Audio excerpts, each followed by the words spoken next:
ሰላም ጤና ይስጥልን። እንደምን አረፈዳችሁ።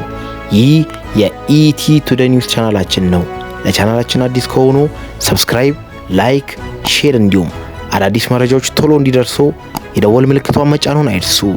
ኢቲ ቱዴይ ኒውስ እንደ ወትሮ ሁሉ ትኩስ መረጃዎችን ይዘንላችሁ ቀርበናል። አብራችሁን ቆዩ። መንግስታት ኢንተርኔትን ሲገዙ ዜጎች አገልግሎቱን ለማግኘት ምን አማራጭ አላቸው የሚለው ጉዳይም ጥያቄ ያስነሳ መሆኑ ተገልጿል። በሚያንማር በሚገኘው አነስተኛ ካፌው የተከፈተ ባለውም በፀሐይ ብርሃን የሚሰራው መስመር የተሰባበረ የፕላስቲክ ወንበሮችን ይዘረጋል ተብሏል። ለደህንነቱ ሲባል ስሙ ተለውጧል። ደንበኞቹን ይጠባበቃል። በካፌው ስጋና አትክልት ዋጋ ዝርዝር ቀርቧል ተብሎ መነገሩም ቢቢሲ ዘግቧል። ደንበኞቹ ኢንተርኔትን ለመጠቀም ብለው በካፌው ውስጥ ዘለግ ካለ ሰዓት እንደሚቆዩም በቀኑ ቢያንስ 30 ደንበኞች ያስተናግዳል። ካፌው የተከፈተው ከ2 ዓመት በፊት ነበር። ይሁን እንጂ በወቅቱ የኢንተርኔት ካፌዎች ብዙም ያልተለመዱ በቀኑ ከ300 እስከ 400 ሰዎች ያስተናግድ እንደነበር ይታወቃል። ያኔም ከፍተኛ ፍላጎት ነበር ይላል። አውሮፓውያን 2021 በመፈንቅለ መንግስት ስልጣን የያዘው ሚኒራው ጁንታ የኢንተርኔት ገደብ ጥሏል። ለ50 ዓመት የዘለቀው እርስ በርስ ጦርነት በኢንተርኔት ለቀናት ወይም ለወራት ሲቋረጥ እንደነበረም ተገልጿል። በ2022 ተባበሩት መንግስታት ባለሙያዎችን ባወጡት መረጃም ከሆነ መሪዎች ኢንተርኔት የሚያቋርጡት ተቃውሞ ይገጥመናል ብለው በሚያስቡበት አካባቢ ነው ተብሏል። ኢንተርኔት ላይ የተጣለውን ገደብ ማለፍ የሚቻልበት መንገድ ላይ አተኩሮ ይሰራል ተብሏል። የኤለን መስክ ስፔስ ኤክስ ኩባንያ የተዘረጋውም ስታርሊንክ መጠቀም ዋነኛው መንገድ ነው ተብሏል። በአገር ውስጥ ኢንተርኔት ቢዘረጋም በስታርሊንክ አማካኝነት አገልግሎቱን ማግኘት ይቻላል። ይህ አገልግሎቱን በመስጠት የሚያስፈልገው መገልገያም ከታይላንድ በጥቁር ገበያ ይገዛል። ከዚያም ወደ ሚያንማር በድንበር በኩል በድብቅ ይገባል ተብሏል። ንግዱ ለኪሳራ እንዳዳረገው ይናገራል። ይሁን እንጂ በአንድ ሰዓት ውስጥ 1000 ኪያት የሀገሩን ገንዘብ ማለት ነው ወይንም $0.25 ያስከፍላል ተብሏል። የአካባቢው ነዋሪዎችም ተፈናቃዮች ከዚህ በላይ መክፈል አይችሉም። ኢንተርኔት ካፌ ለመክፈት አደጋ ያጋልጣል፣ እንዲሁም ያለ ንግድ ክልክል በመሆኑ ከዚህም በላይ ለእስራት ያዳርጋል፣ መገልገያዎቹም ይወረሳሉ ብሎ ገልጸዋል። ካፌው በቀን 3 ሰዓት ብቻ ክፍት ይሆናል። የመብራትም አቅርቦቱም ውስንነት አገልግሎቱም ይወሰናል። እንዲሁም ደግሞ አካባቢ ውስጥ የሚቆጣጠሩ የጁንታው ተቀናቃኞች ናቸው። ሆኖም መሪዎቹ በስታርሊንክ ዲሽ ወይም ከፀሐይ ኃይል ማመንጫ መስመርን አይተው ወደ ካፌው ሊሄዱ ይችላሉ ተብሏል። የካፌው ቦታው ለጊዜ በድብቅ ቀይሯል። አሁን ሊያዝ ይችላል ብሎም ይፈራል። የዲጂታል መብት ተቋም የሆነውም ደግሞ ሚያንማር ኢንተርኔት ፕሮጀክት እንደሚልከውም ከሆነ ከጥር 2021 አንስቶ 450 ጊዜ ኢንተርኔት ተቋርጧል። ይህም ከ20 ሚሊዮን በላይ የሚሆኑ ሰዎች ላይ ጫና አሳድሯል ብለዋል። ተቋሙም በጁንታው የሚደርስ ጥቃት ከኢንተርኔት መቋረጥ ጋር በመዛመድ ደረጃም ይሰበሰባል ተብሏል። በተቋሙም የዲጂታል መብት ተንታኝ ኒያን ስሟ ተለውጧል። በጥናት መሰረትም ወደ 90% የሚደርሰው የኢንተርኔት መቋረጥ ከጥቃት ጋር ይገናኛል። መረጃ እንዳይወጣም በማፈን አካባቢው ውድመትን ያደርሳል ይላሉ።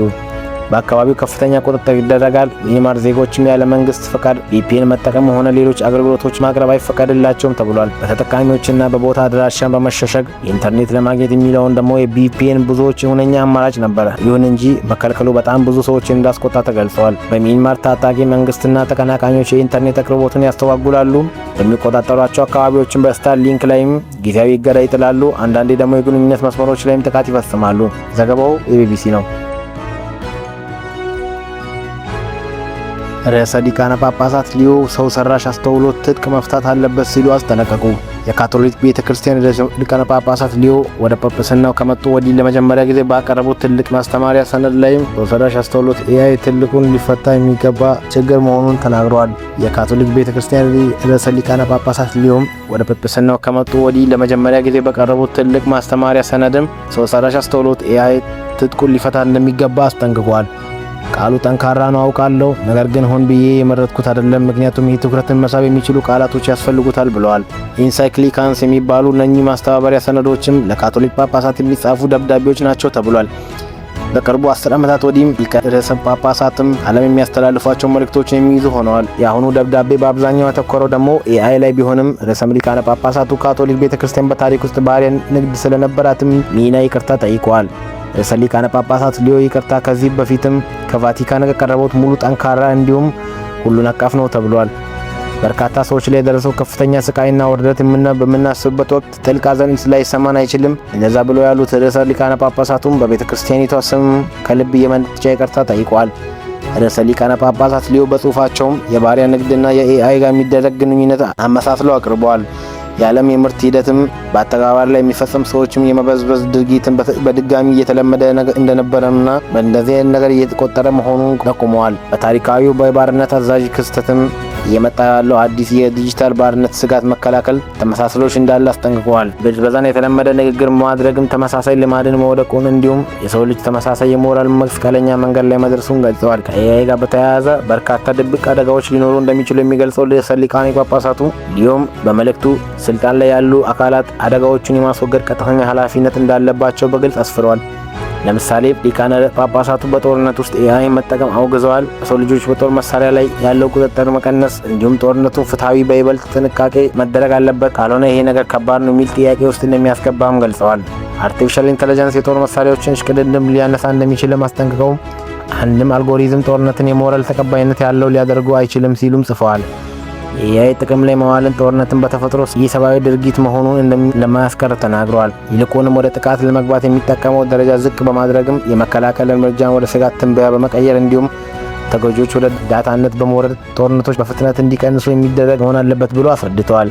ርዕሰ ሊቃነ ጳጳሳት ሊዮ ባልተለመደ ሁኔታም ታላቅ ሰብአዊነት ሲሉ የሰየሙት መልእክቶቻቸውን ያቀረቡት ራሳቸው ናቸው ብለዋል። በቫቲካን መልእክታቸውን ሲያቀርቡ የነበሩ ግዙፍ የአሜሪካ ኤአይ ኩባንያም ኢንተርፕሮክ የተባለውም አንዱ መስራች ነው። ክሪስቶፈር አላህም ጨምሮ ሌሎችም ሰዎች ሰራሽ ያስተውሉ ባለሙያዎችም አብረዋቸው በነበሩበት ቦታ መሆኑ ተገልጿል። ርዕሰ ሊቃነ ጳጳሳቱ መልእክት ንግግር በኋላም ያደረገው ክሪስቶፈር አላህም ኤአይ ነክ ጉዳዮችን ከሱ ባሉ ኮምፒውተር ሳይንቲስቶች ብቻ መያዛቸው የተሻለ ነው ብሎ ማመን ስህተት እንደሆነ ጠቅሷል። ኤአይ ምክንያት የተነሱ ጥያቄዎችን የሚከተሉት ነገሮች ብቻ ሳይሆን በተፈጥሯችንም ጭምር ኤአይ ምርምር ማህበረሰቡም የገዘፉ ናቸው ብለዋል። ዘገባው የቢቢሲ ነው። የኢራን ጦርነት በፍርሃት ቢኖርም ከ1.5 ቢሊዮን በላይ ሙስሊሞች ለሐጅ ሳውዲ አረቢያ ገብተዋል ተብሏል። የኢራን ጦርነት ፍርሃት ቢኖርም ከ1.5 ቢሊዮን በላይ ሙስሊሞች ለሐጅ ሳውዲ ገብተው መሰብሰባቸው ተገልጿል። መካከለኛው ምስራቅ በኢራን ጦርነት የተነሳ ከፍተኛ ቀውስ ውስጥ ቢሆንም ከመላው ዓለም አቀፍ የተውጣጡ የእስልምና ሃይማኖት ተከታዮችም ለዓመታዊ የሐጅ ጉዞ ወደ ሳውዲ አረቢያ ገብተዋል። ከ1.51 ሚሊዮን ገደማ ሰዎችም ከሳውዲ ውጪ የሆኑ ሲሆን አገሪቱ ባለስልጣናት ባለፈው ሳምንትም እነሱ ተሰብስበው መግባታቸውን አስታውቀዋል። ይህ ቁጥር ባለፈው ዓመት ከነበረውም ጋር ሲነጻጸር በ11000 ይጨምራል። ሙስሊሞች ከሃይማኖታቸው ጉዞ ወደ ሳውዲ የደረሱትም 3 ወር ሊደፍን በተቃረበውም የአሜሪካ የእስራኤልና የኢራን ጦርነት በድጋሚ ሊጀምር ይችላል በሚል ስጋቱ ቀጠና ውስጥ በነበረበት ሰዓት ነው። ደካማ ሆነው ተኩስ አቁም ባለፈው ወር ተግባራዊ በመሆን ከመጀመሩ በፊትም ኢራን በርካታ ሚሳኤሎችንና ድሮኖችን ወደ ሳውዲ አረቢያና ወደ ሌሎች ባህረ ሰላጤ ሀገራትም ማስወንጨፏ ተገልጿል። ቴህራን እነዚህ ጥቃት የፈጸመችውም አሜሪካና እስራኤል ላደረሱበት ድብደባ አጸፋዊ ምላሽነት ነው ብለዋል። ኢራን መጋቢት ላይም በፕሪንስ ሱልጣን ከአየር ኃይል ሰፈር አቅራቢያ የፈጸመችው ጥቃት ከአሜሪካ ወታደሮች በተጨማሪ 2 ንጹሃንን ገድለዋል። የሳውዲ መከላከያ ሚኒስቴር ባለፈው ሳምንት በማህበራዊ የሚለቀቁት ምስል የቅድስት ከተማዋ መካ ወጣ ያለ አካባቢ ላይ የአየር መከላከያ መሳሪያዎች መስፈራቸውን አሳይቷል። የአየር መከላከያ ኃይሎችም ቅዱስ ስፍራዎችን ሰማይ መንጠቅም እንዲሁም ሌሎችን የአየር ስጋቶችን በመመካት የእንግዶች ደህንነትና አእምሮ ሰላም ማረጋገጥ ኃላፊነት አለባቸው ብለዋል። ከተጓዙት መካከልም የሆነው የ50ዎቹ የዕድሜ ክልል ውስጥ የሚገኘው ግብፃዊ መሐመድ ቻዳም አሜሪካና የኢራን ስምምነት ላይ ሊደርሱ ይችላሉ የሚል ተስፋ አለው። ኢራን ውስጥ ያለው የጦርነት መላው ዓለም ላይ ተጽዕኖ አሳድሯል። ማንም ሰው በሌሎች ሀገራት ላይና በህዝቦች ላይ ጦርነት ወይም ጉዳትን አላደርስ ብሏል። ይህም ደግሞ እንዲደርስ አንፈልግም ሲሉ የዜና ወኪሉ ኤኤፍፒ ተናግሯል። ሌሎቹም ተጓዦችም በበኩላቸው ወራት ከዘለቀ እርግጠኝነት ማጣትም በኋላም የአየር በረራ መቋረጥና የጉዞ ዋጋ መናር በኋላም ሳውዲ አረቢያ መግባት በመቻላቸው ደስተኛ ናቸው ተብሏል። 68 ዓመቱ ሞሮኳዊ ጄሽሪ መሐመድ በበኩላቸው በህይወቴ በሙሉ ለ40 ወይም ለ50 ዓመታት ይህንን ጉዞ ለማድረግ ስፈልግ ነበረ። በዚህ ዓመት ህልሜ ኦን ሆኗል ብለዋል። ሐጅ ከእስልምና 5 አምዶች መካከል አንዱ ሲሆን የተደረገውን በእስልምና ጨረቃ ካላንደር መሰረት በ12ኛው ወር ነው ተብሏል።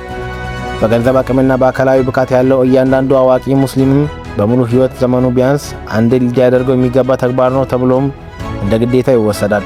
የዘንድሮ ሐጅ አድራጊዎችን በጉዞ መጀመሪያ ቀን በመካ ወደሚገኘው ታላቁ መስጊድ በሚያመሩበት ጊዜም እንዲሁም ከአባን 7 ጊዜ በመዞር ሃይማኖታዊ ስርዓትም የሚፈጽሙበት ጊዜም የአገሪቱ 45 ዲግሪ ሴልሺየስ ሙቀትም ለመቋቋም ተገደዋል። ጥሎም 5 ኪሎ ሜትር ርቀት ወደምትገኘው ሚና የተጓዙ ሲሆን በዚያች ምሽት ድንኳን ውስጥ ያሳልፋሉ። ቀጣዩ መዳረሻም ነብዩ መሐመድ በስተመጨረሻ ትምህርታቸው እንደሰጡት የሚነገረው አረፋት ተራራ ነው ይባላል። በተራራውም ላይ ለአንድ ቀን የሚደረገው ጸሎት የሐጅ ጉዞ ማጠቃለያ ተደርጎ ይወሰዳል። ዘገባው የሮይተርስ ነው።